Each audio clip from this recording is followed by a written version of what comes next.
Phishing has been a major problem to many organizations, and in Singapore alone, it has been the top threat, mostly because it has been so easy for the bad guys, the attackers, to generate so many phishing emails and also websites easily, right, with the advancement of AI. Right. According to a recent study, close to 1.4 billion phishing emails is generated on a daily basis. So you could imagine, I know most of us will not be easily fall prey to phishing attacks, but even if there's a tiny fraction of users fall prey, that's still a big number, right? Yeah.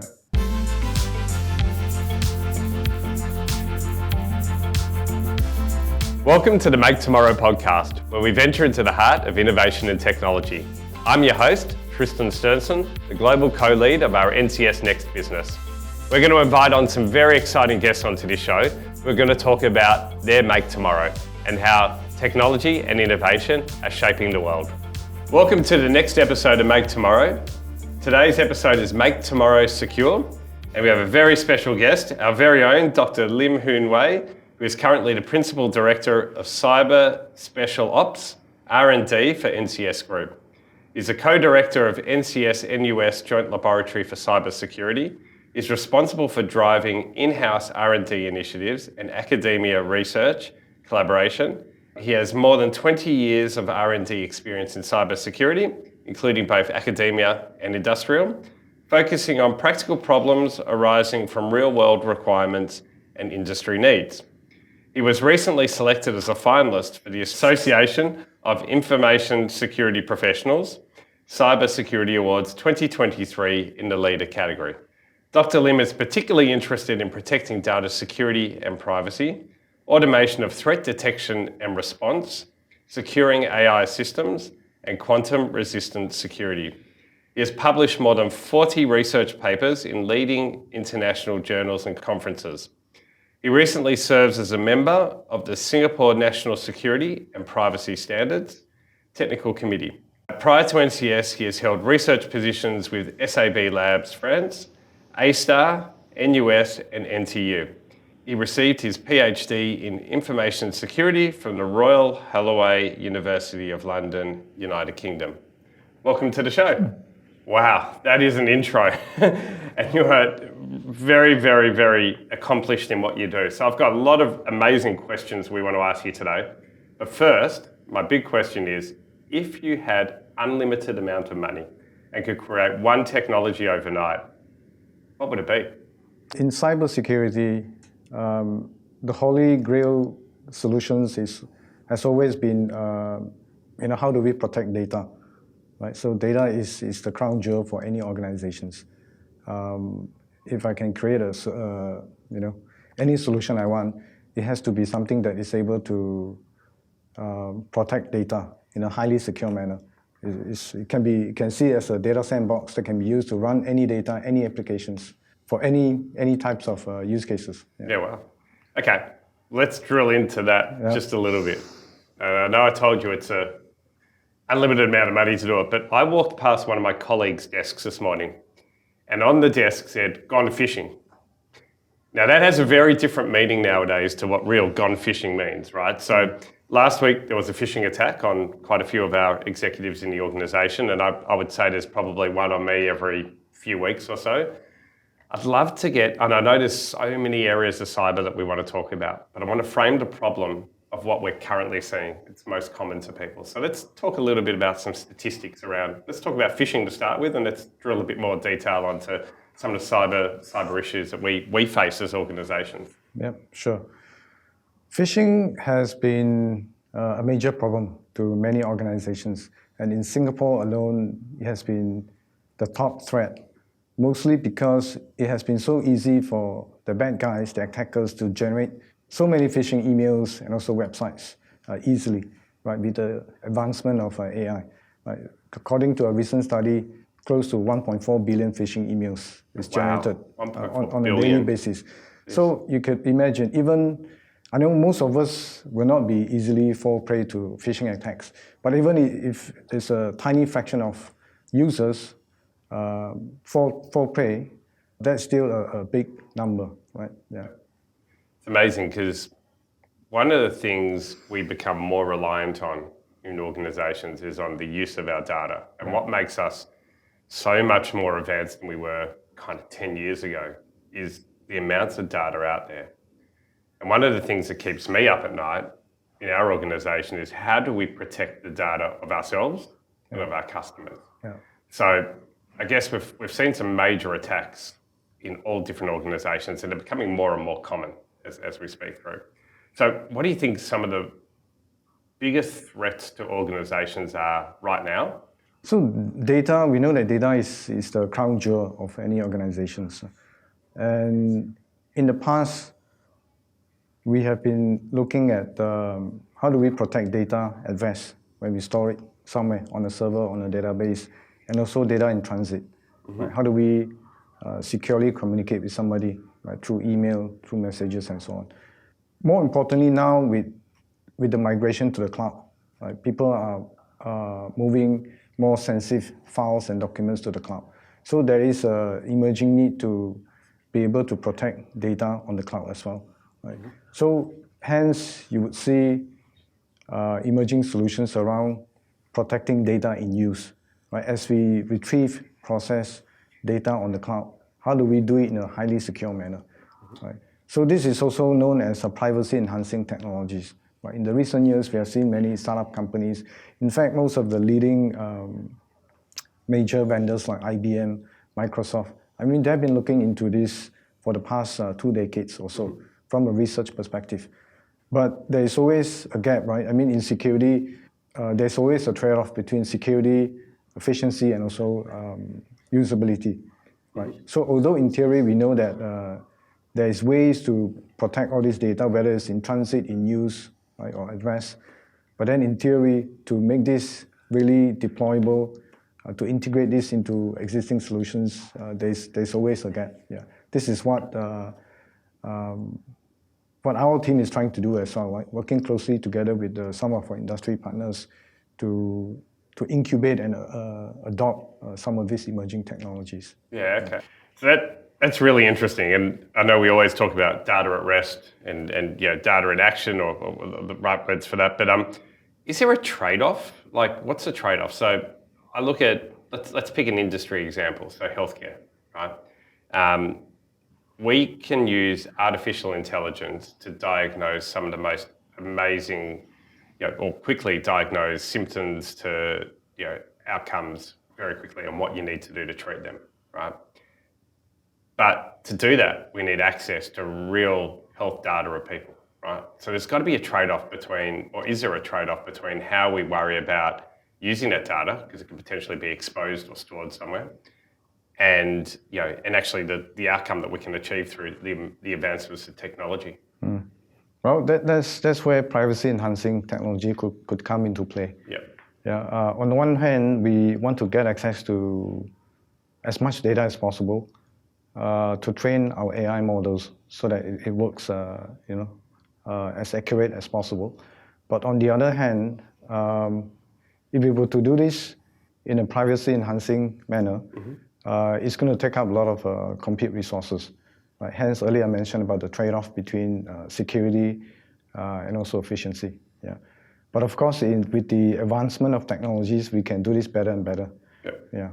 Let's pick up on that word efficiency. So we've become more and more reliant on technology in everything we do. Yeah. So if I go on a web page and it takes more than, I don't know how many milliseconds to refresh, I go, it's so slow, it's so annoying, right?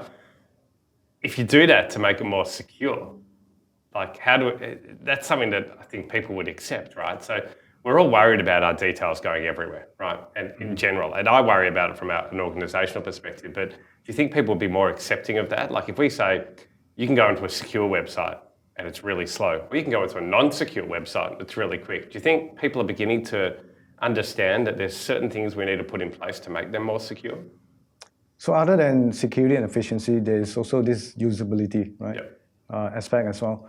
But we see more and more security solutions would consider usability as an important aspect, especially at the application level, right? For example, web browser.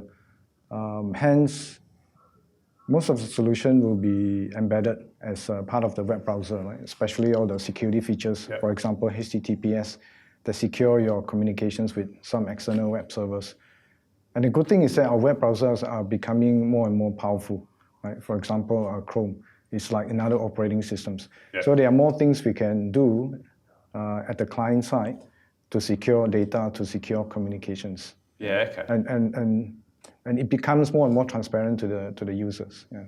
So I take a lot of comfort in when we're selling or talking to customers about solutions. And you mentioned it before, the big cloud, multi-scaler, hyperscaler organizations in the world. So whenever we sell a solution, we say, okay, well, it's on Amazon or it's on Microsoft or Google, it's going to be secure, right? Is that actually true? Like, I kind of sit there and I think, well, if I sell something to someone, and I believe it because they've got the most money in the world to spend on security and monitoring it, whatever, but people still have a tax on environments in these hyperscalers worlds. Is it more secure to be on a public cloud, private cloud? Is there any truth in it, or is it just around how you implement it? Yeah. Ideally, when it comes to security, I would think of it as it's a multi-layer security approach. Right? Of course, at the fundamental, at the core, what we really need to protect is the data, right? But other than that, we want to put in place different layer of security at the network, at the applications, at the infrastructure as well, right? I mean, there have been different best practices around how do we migrate to the cloud, right? How do we secure our applications and our data? Yeah. Okay, so that's interesting. So you could drill into a lot on that, but there are different ways to implement it, right? So when someone goes out and they just go and implement something that's basically off the shelf, right? So I'm trying to think of a technology that everyone uses, Shopify, right? I'm going to go create myself a retail outlet, right? And I'm going to sell, I don't know, for me, biohacking tools or something, right? Or I'm going to sell t-shirts. The normal person won't think about that, right? Because they can't afford the luxury of, we at NCS have a full cyber team of experts like yourself who've done R&D and stuff like that. And there's certain simple things in usability design that you need to consider when you're doing it. And I think of things, and I'll guide you on this, like I think of things that just user authentication to start with, right? Where do you store things? How do you do them? What are kind of the key things you should consider if you were going to put in a solution and you're not, using a large organization like us to do it? Use whatever security services or features provided by the cloud provider. I mean, they have built in, a suite of security solutions in place, right? Subscribe to their security monitoring solutions, for example. Yeah. I spoke to someone the other day and he was putting a system in. He said, it's okay, I'll use their software because there's a waiver I'm going to get them to sign that says if there's a breach of data, then they're responsible. It's a joint effort, right? I mean, I guess, yeah. It is, and I kind of like, do I care who's responsible? I don't want my customers' data breached, right? Like that's kind of inevitable, that's what you want. So I think there's a level of responsibility and understanding of that. What do you think some of the biggest technologies that kind of cause the biggest risk at the moment, so advances in technologies? Like we hear a lot about, generative AI, does that have security issues? Like what are the biggest ones you'd worry about? Yeah, talking about generative AI, I mean, it's a hot topic at the moment. Generative AI can bring more benefits than harm. But the challenge is that it is evolving at a faster pace or rate than the journey or process required to establish trust in Gen AI, right? At this point in time, it's important for us to really think hard. How can we put in place an appropriate governance framework to prevent misuse of such a powerful technology? Yeah, and that's a huge topic globally at the moment around governance behind Gen AI and piece in that. So what emerging technology do you think will play the biggest part in making tomorrow secure? So in my view, privacy enhancing technology will be the upcoming technology that will be quite prevalent to any organizations. So for a less technical person, what's privacy enhancing technology? What does that mean? So it means it allows the use of data in a secure and private manner, right? Because typically, I mean, in the past, if we look at technology like encryption, right? If you encrypt your data because you want to protect your data from unauthorized access, right? However, once you encrypt your data, you no longer allow access to your data. Right? Mm-hmm. In order to access and process the data, you have to decrypt the data. Right? But once you decrypt the data, then you expose your data to different threat. Right? So the idea of privacy enhancing technology is that how do we do it? How do we do both at the same time? Right? So there are different technologies that allow you to do that. Just give you an analogy using a glove box. Right? We know in a science lab, when you want to do experiments with potentially hazardous chemical, so you use a glove box. Mm-hmm. Right? On one hand, you can manipulate the chemical. On the other hand, you want to protect yourself, right, from having direct exposure to the hazardous chemical, right? So similarly, privacy enhancing technologies give you a secure enclave environment for you to process your data, but without exposing your data. Yeah, okay. That's a great example, the glove box. Yeah. I was talking with someone yesterday quite a bit around quantum computing, right? Mm-hmm. And the risk that quantum computing and the advantages of quantum computing can have towards decrypting data at massive pace, but also encrypting data at massive pace. So what is quantum computing, firstly, and for the normal person? Like, mm-hmm. Can you explain a little bit about that? And then can you explain to us what some of the security benefits or risks might be of having quantum computing evolving at the moment? Yeah. So quantum computing is an emerging computing paradigm that allows you to process data in a way that it can ingest large amount of data in parallel. There will be many applications that would benefit from this, right? For example, all the big data analytics applications, optimization problems, traffic analysis, financial data analysis, and so on. But as you pointed out, it's a double-edged sword, right? It can also be used against security as well. Big companies are trying to build a realistic quantum computing, but we are not there yet. Although experts in the field do predict that it is likely to come, right? But we don't know when. Yeah.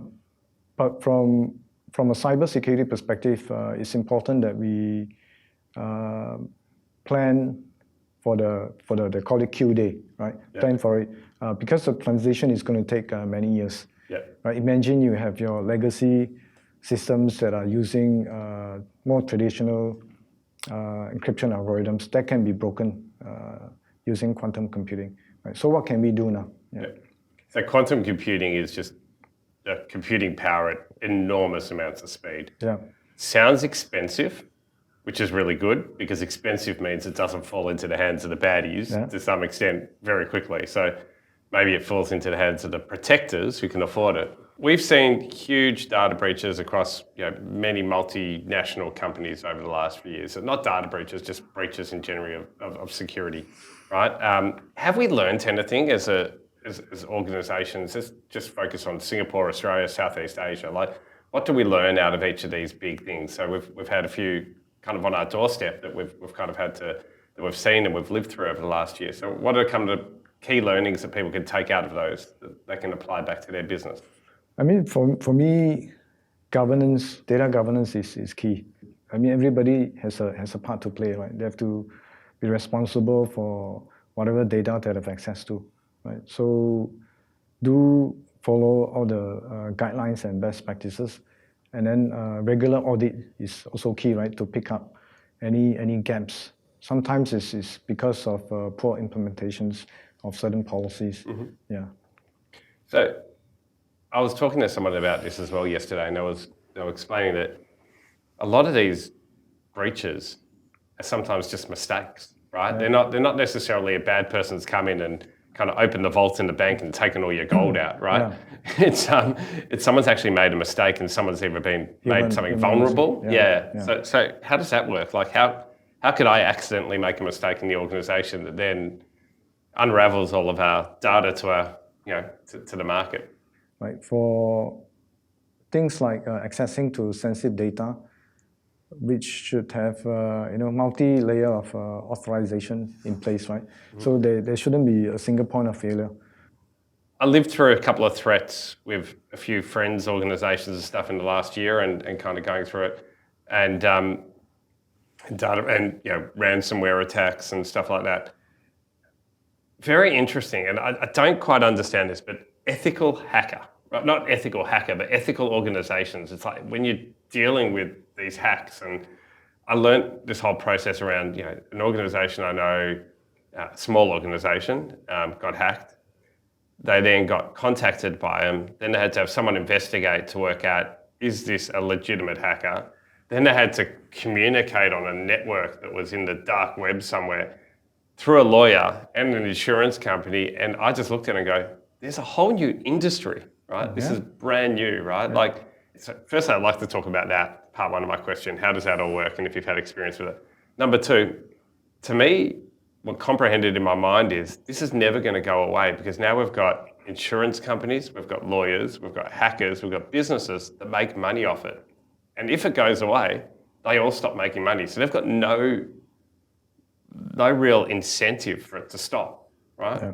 So part one of my question is, how does that all work? Like, have you been through them? Have you negotiated with a kind of thing? It's like, negotiating with a hacker. Like, it's like, wow. Yeah, I mean, this is a reality. I mean, it's always a race between the defender and the attackers. Yeah. That's why it all boils down to, I mean, to me, it's the data. Yeah. Right? They're all after the data. Of course, there are other risks about reputational or financial risks. Yeah. But what any organization can do is to really focus on securing your data. Yeah. Yeah.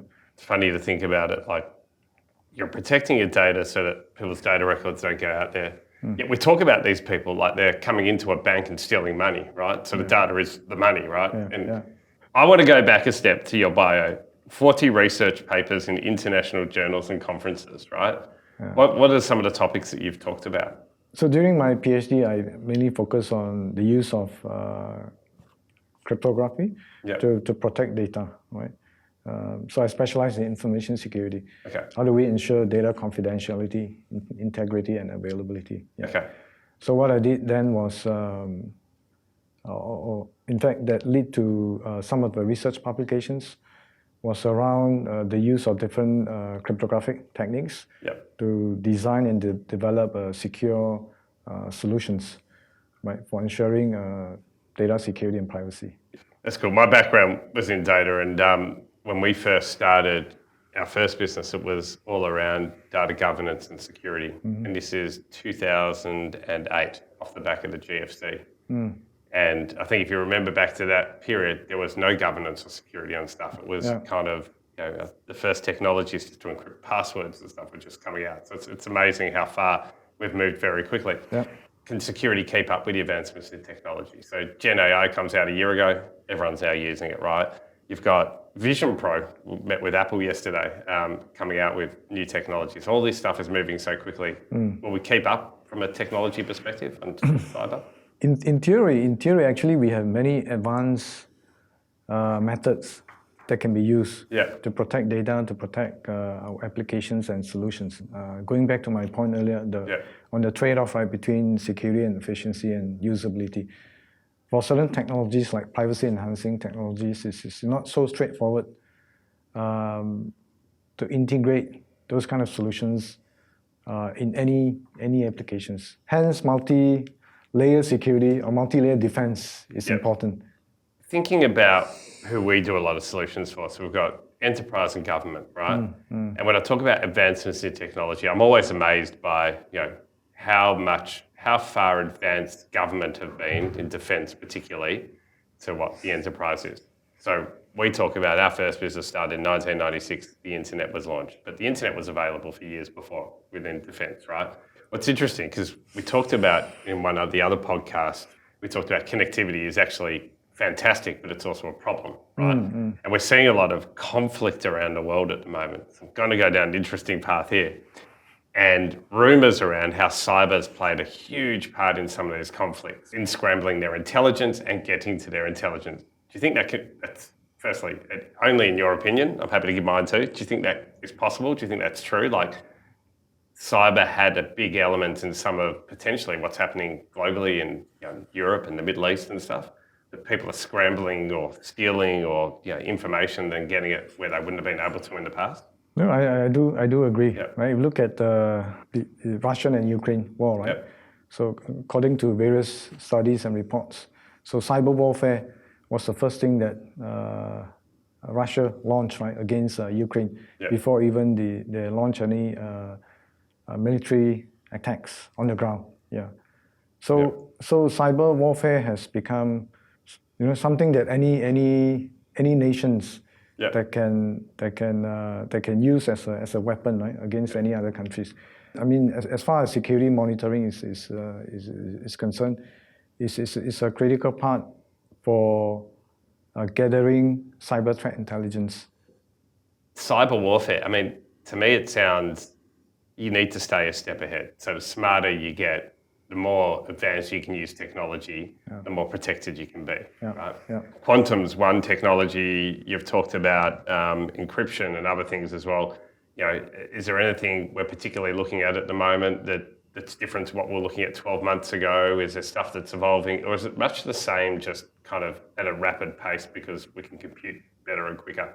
We don't know when quantum computing may become prevalent, but what is important is that we need to start preparing today, because there's a high risk that the attacker, if they are able to get access or get hold of your sensitive data today, they can always, this is known as a harvest and decrypt later. They collect your data today, but then maybe 5 years later or 10 years later, when quantum computing become available, they will be able to get access to your sensitive data. So what that means is that we have to start at least understanding what is in our environment. What are the assets that are vulnerable, that could be vulnerable to quantum attacks? I think on that same respect, like I look back to my data days, and the most unsexy, untalked about area that no one went to was governance security, but it was really the discipline behind it, right? And I think good organizations have discipline, right? And the discipline is to know when something potentially could be a threat, right?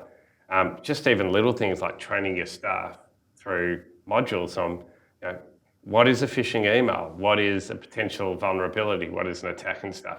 How much is seeing that you spend your time having to educate people on that discipline and implement policies, procedures, processes, whatever? We have a lot of that here, and they work really well, versus actually working on technology to protect people. I mean, for me and my team, we focus more on the technology part. Still equally as important. Equally, no doubt, It's amazing, because I think if we look back over the history of time and you look at how organizations operate, like now, probably the most important thing most people do is around data security, right? On day one, and understanding it. Let's get a bit more personal. So what's a book or a film you're reading or watching at the moment that interests you? Recently read a book about think like a rocket scientist. Okay. It's written by Ozan Varol. So there are a few tips that I offer in the book. For example, the power of flip-flopping. So we all tend to undervalue evidence that contradicts our beliefs, right? So it's important to always ask ourselves what is missing. Right. I mean, if we don't prove ourselves wrong, I mean, other people will do it for us. How do you envisage we make our customers their make tomorrow secure? We work in a very connected world, right?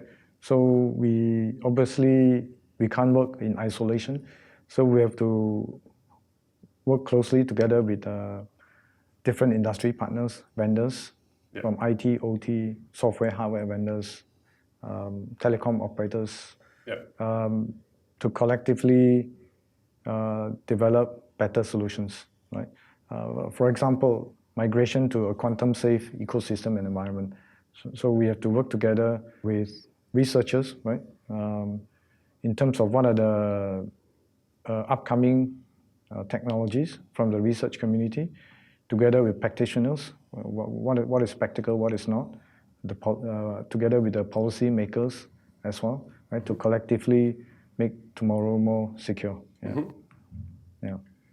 I find it fascinating, because I just think the connectivity side of it and everything that's connected. Like, you can take simple things like playing a game to using your app to even when we're at work, like everything connects from your phone to your laptop to systems down to Vision Pro maybe. Having a look at that the other day. It's really important. But keeping it simple is really important. I had one where a company was really, really, really particular on their security and their capture or whatever the puzzle that you need to solve. Like they had all the security log in, and then they had this thing you had to do. And it was so hard. I consider myself maybe above average in intellect, right? I couldn't solve it, right? It was that hard, and it was just something simple. Final question for you, right? So we've got all this information, we've talked about it, simplicity, security, everything's out there in the world, right? And we're going to do it. Like, what are the coolest? So we've talked about what we think are going to be the most emerging techs.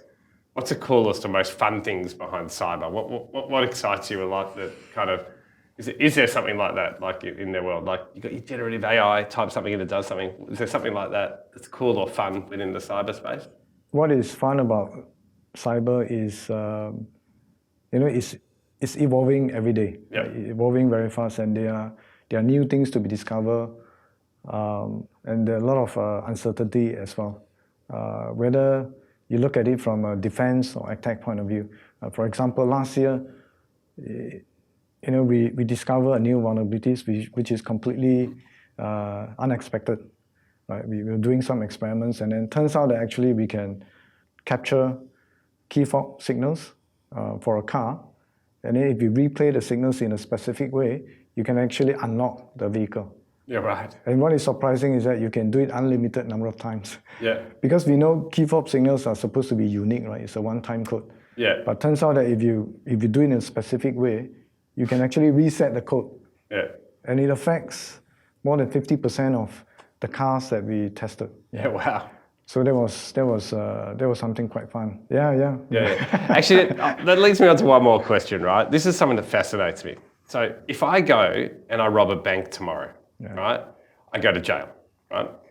If I go and I ask someone, provide me with your bank details because and I pretend I'm someone else and they provide it to me and I get $1,000 off them, I probably don't go to jail, right? How is that? Like, aren't we doing the same things? Like physical security and cyber security, like should we have, there are cyber police, but should they have the same authority? Like, or do they? Like, or do we not know about it?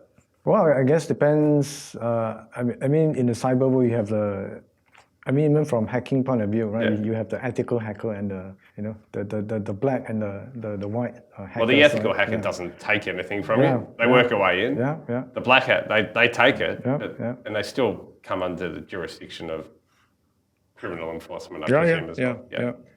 But it just seems like, if someone goes and steals your credit card details, it's like, oh, that guy's smart. Like, well, if they come in and physically take your credit card off you, the police just pull them in and put them in the car and send them away to jail. Like, I don't know.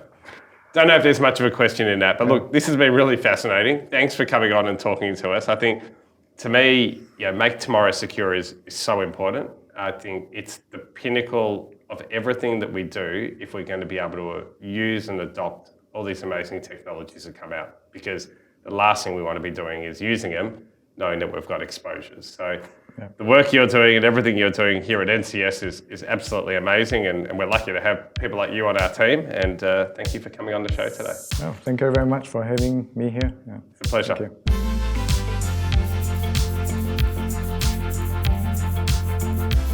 If you found today's episode interesting and want to hear more about our Make Tomorrows, please subscribe to our channel.